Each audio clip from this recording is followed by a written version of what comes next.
ایک مرتبہ کسی ملحد سے حضرت مالک بن دینار رحمۃ اللہ علیہ کا مناظرہ ہوا۔ وہ ملحد اپنے آپ کو حق پر کہتا تھا۔ لوگوں نے فیصلہ کیا کہ آپ رحمۃ اللہ علیہ اور اس ملحد کے دونوں کے ہاتھ آگ میں ڈلوا دیے جائیں۔ جس کا ہاتھ محفوظ رہے گا اسی کو حق پر تصور کیا جائے گا۔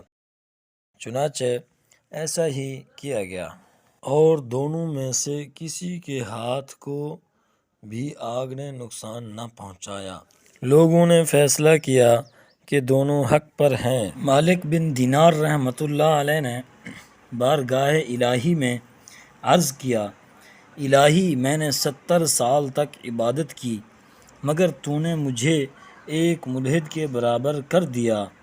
غیب سے آواز آئی، اے مالک، تمہارے ہاتھ کی برکت کی وجہ سے ہی ملحد کا ہاتھ آگ سے بچ گیا، اور اگر وہ تنہا آگ میں ہاتھ ڈال دیتا تو یقیناً اس کا ہاتھ جل جاتا۔